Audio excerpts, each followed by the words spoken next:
अस्सलामुअलैकुम, welcome back. आज मैं आप लोगों को पढ़ाऊंगी present simple tense, past simple tense और future simple tense. Don't forget to like, share, subscribe to my channel. Let's get started. तो वैसे तो आप लोगों को टेंसेस की हेडिंग नजर आ रही है, मैंने और भी टेंसेस पढ़े, लेकिन अभी मैं आप लोगों को प्रेजेंट सिंपल, पास्ट सिंपल और फ्यूचर सिंपल टेंस का पढ़ाऊंगी। बाकी मैं आप लोगों को बाद में पढ़ाऊंगी। और ये सब मैंने रिसेंटली पढ़ा है, तो हो सकता है इसके अंदर मुझसे कोई मिस्टेक हो जाए। अगर कोई मुझसे मिस्टेक हो तो आप उसकी करेक्शन ज़रूर कर लीजिएगा। किसी सीनियर को चेक करवा के फिर इसको फॉलो कीजिएगा। तो प्रेजेंट सिंपल क्या होता है? It's use to describe actions we do every day in our routine. ये ऐसे एक्शंस है जिनको हम ये वाला टेंस हम इस्तेमाल करते हैं जब हम किसी को अपनी रूटीन के बारे में बता रहे होते हैं। इंग्लिश में हम ये इस्तेमाल करते हैं जब हम रूटीन के बारे में बताते हैं, डेली हम क्या करते हैं। जिस तरह इसका स्ट्रक्चर होता है, सब्जेक्ट यानी सब्जेक्ट वो होता है जो कर रहा है, वर्ब की फर्स्ट फॉर्म आएगी, और ऑब्जेक्ट जिसके ऊपर हो रहा है वर्ब। जिस तरह अगर मैं अभी टेबल को मार रही हूँ, अगर मैं अपनी बुक को मार रही हूँ अभी, तो आई आ जाएगा। आई हमारा सब्जेक्ट हो जाएगा कि मैं मार रही हूँ, तो इसलिए आई आ जाएगा। फिर उसके बाद हेल्पिंग वर्ब आ जाएगा एम, और फिर इस तरह करके जो है ना इस हो जाएगा आई हिट द बुक। इस तरह करके हम जो है ना एक सेंटेंस बना सकते हैं। सब्जेक्ट आई हो जाएगा, वर्ब हिट हो जाएगा, हिट का फर्स्ट फॉर्म हिट ही होता है, और फिर उसके बाद ऑब्जेक्ट बुक हो जाएगा, आई हिट द बुक। थोड़ा सा आप लोगों को एग्जाम्पल देती हूँ। सिंगुलर हो तो क्या करना चाहिए? अगर सिंगुलर हो ही, शी, इट या कोई भी सिंगुलर नाम, तो हमें वर्ब के आगे एस लगाना होता है। ही के साथ ईट्स आता है क्योंकि ही सिंगुलर है। शी के साथ डज आता है क्योंकि शी सिंगुलर है। इट के साथ क्राइज आता है क्योंकि इट सिंगुलर है। आप बेसिकली ये समझ लें कि अगर हमारा एक चीज़ यानी हमारा ये नाउन्स अगर हमारे सिंगुलर हैं तो हमारे वर्ब प्लूरल हो जाएंगे। अगर हमारे नाउन प्लूरल है तो हमारे वर्ब सिंगुलर हो जाएंगे। आपने ये याद रखना। अगर आई हो, यू हो, वी हो, दे हो या कोई भी प्लूरल नेम हो, तो हमें जो भी मैंने अभी आप लोगों को पढ़ाए हैं इसके अंदर एस लगाए हैं। लेकिन अगर प्लूरल ही हो हमारे पास सब्जेक्ट, तो फिर हमने वर्ब को आगे एस नहीं लगाना। आई और यू को हम कंसिडर करते हैं प्लूरल में। वैसे तो ये सिंगुलर है, वह एक ही बंदे के बारे में बात कर रहे हैं, लेकिन इंग्लिश में एक रूल है कि ये हमारा प्लूरल में काउंट होता है। I eat, you do, we cry, they rain, इस तरह करके। मैं तो रैंडम लिखा है वर्ब्स, दे रेन ये तो हो ही नहीं सकता, लेकिन मैंने बस रैंडम वर्ड्स लिखे हैं ताकि आप लोगों को आइडिया हो जाए।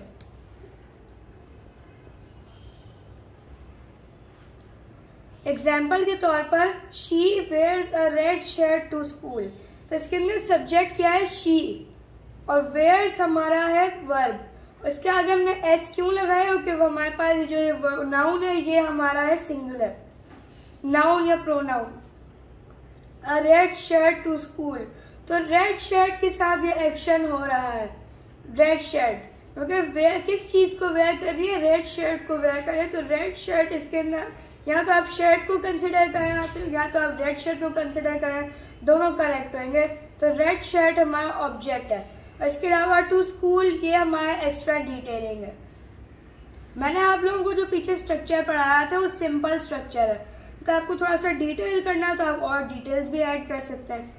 Ali and Ahmed don't wear spectacles, तो अली एंड अहमद हमारे पास आ गए दो नाम, तो यानी ये प्लूरल में आ गए। डोंट इसको मैंने नेगेटिव में कर दिया, डोंट वेयर स्पेक्टिकल्स। अच्छा, अगर आप लोगों को बनाना है इसको नेगेटिव में, अगर आपने कोई प्रेजेंट सिंपल को नेगेटिव में लेके जाना है तो क्या करना है? हमारे पास हमने डू नॉट और डजंट का इस्तेमाल करना है। अगर प्लूरल आ जाएगा तो डू नॉट आ जाएगा नेगेटिव बनाने के लिए, और अगर सिंगुलर नाउन आ जाएगा तो हमें यूज करना होगा डजंट। अगर डजंट के अंदर एस आ रहा है तो यानी ये प्लूरल है, ये प्लूरल किसका हुआ है। और सिंगुलर हमारे पास अगर हो, जिस तरह ये शी है, she doesn't wear a red shirt to school. इसी सेंटेंस को मैं अगर आप लोगों को कन्वर्ट करके दिखाऊं इंटेरोगेटिव में और नेगेटिव में, तो अगर नेगेटिव में करूंगी तो she doesn't wear a red shirt to school. जो हमारा सब्जेक्ट है उसके फौरन बाद ही हमारे पास वो नेगेटिव वर्ड आ जाएगा, डोंट या डजंट। अभी हमारे पास ये सब्जेक्ट सिंगुलर है तो इसलिए हम डजंट लगा रहे हैं। अगर प्लूरल होगा तो फिर इसके बाद हम डोंट लगा देंगे, इस समय मैंने इधर लगाया हुआ। अब अगर मैं इस फर्स्ट सेंटेंस को कन्वर्ट करूँ क्वेश्चन में यानी इंटेरोगेटिव में, तो क्या करें, हमें जो हेल्पिंग वर्ब है वो सबसे आगे लगा देना है। इस तरह भी मैंने आप लोगों को डोंट और डजंट के बारे में बताया। तब हम नॉट को हटा देंगे। नॉट तब आता है जब नेगेटिव आता है, तो अब ये नॉट हम हटा देंगे क्योंकि हमें क्वेश्चन में लेकर जाना है इसको। अब जिस तरह ये है ना, does she go to school, ये मैंने कैसे किया।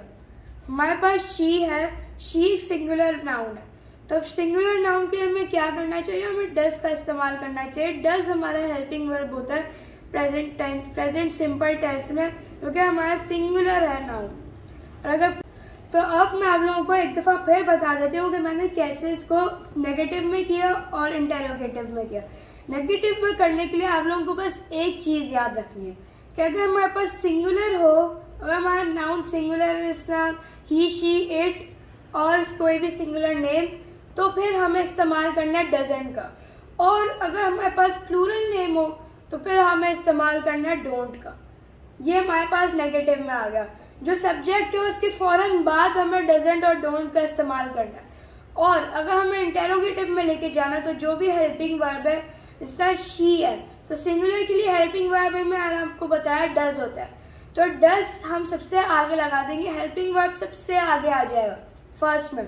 फिर इसके बाद आ जाएगा सब्जेक्ट, फिर वर्ब और फिर इसके बाद ऑब्जेक्ट या एक्स्ट्रा डिटेलिंग। ऑब्जेक्ट लिखना जरूरी नहीं है हर सेंटेंस में। अब मैं आप लोगों को पढ़ाती हूँ past simple. It's used to describe completed actions. ये बहुत ही बेसिक है, ये वो एक्शन बताता है जो हमने कंप्लीट कर चुके, खत्म हो गए। Structure subject plus verb second form plus object. तो अब इसका भी स्ट्रक्चर वही है, लेकिन इसके अंदर second form of verb use होगी। और एक फैक्ट है, पास्ट सिंपल एक ऐसा वाहिद टेंस है जिसके अंदर, जो मैंने अब तक पढ़ा है, जिसके अंदर सेकेंड फॉर्म इस्तेमाल होती है वर्ब की। तो सब्जेक्ट होता है फर्स्ट में सब्जेक्ट है, फिर इसके बाद सेकंड पे हमें वर्ब की फर्स्ट सेकंड फॉर्म यूज करनी है, सेकंड फॉर्म, फिर इसके बाद ऑब्जेक्ट। थोड़े से एग्जांपल्स दूं अगर। अब मैं आप लोगों को एक इजी चीज, ये पास्ट सिंपल बहुत इजी है। आप सिंगुलर नाउन प्लूरल नाउन छोड़ दें, हर चीज के साथ उसका सेकंड फॉर्म में आएगा, कोई एस ऐड नहीं होगा, डजंट डू। तो अब मैं आप लोगों को एग्जांपल के साथ पढ़ाती हूँ। आई के साथ भी हम वेटेड ही लगाएंगे, चाहे प्लूरल हो या सिंगुलर हो, हमें सबके साथ सेकंड फॉर्म ऑफ वर्ब इस्तेमाल करनी है, कुछ ऐड नहीं करना। I waited, you drank, we played, they ate, he washed, she cried, he it ran. इस तरह करके और इसके बाद आप एक्स्ट्रा डिटेलिंग। और तो अब मैंने आप लोगों को सब ये वाले बता दिए, अब मैं आप लोगों को examples पढ़ाऊंगी। He didn't get into a fight with Ali, इसके अंदर हेल्पिंग वर्ड होता है did। तो अगर हमें नेगेटिव में लेके जाना है तो हम नॉट लगा देंगे, तो did not कर देंगे। तो इसलिए he didn't get into a fight with Ali, या तो आप did not करते हैं या तो आप didn't करते हैं, आपकी मर्जी। She cooked fish for her mother, ये पॉजिटिव सेंटेंस है।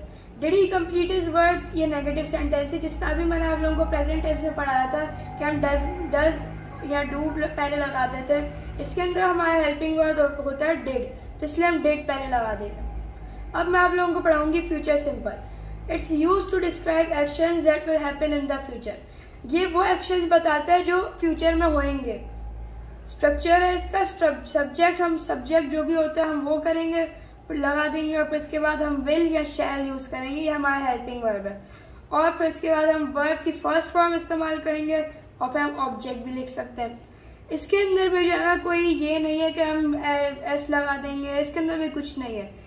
I will go to the park, आपकी मर्जी है। विल बेसिकली हम थोड़ा सा इनफॉर्मली इस्तेमाल करते हैं, ऐसा अभी फॉर्मली भी इस्तेमाल कर सकते हैं, लेकिन ये ज़्यादातर हम इनफॉर्मली इस्तेमाल करते हैं।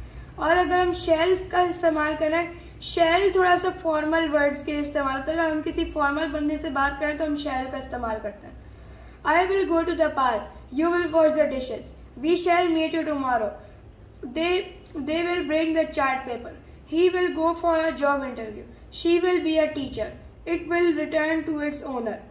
तो अब मैंने आप लोगों को समझा दिया past, present simple, past simple, future simple. इंशाल्लाह आप लोगों को मैं अपनी नेक्स्ट वीडियो में प्रेजेंट कंटिन्यूअस और भी टेंसेस पढ़ाऊंगी। So don't forget to like, share और सब्सक्राइब टू माय चैनल। इंशाल्लाह मिलते हैं आपसे नेक्स्ट वीडियो में, तब तक के लिए अल्लाह हाफिज़।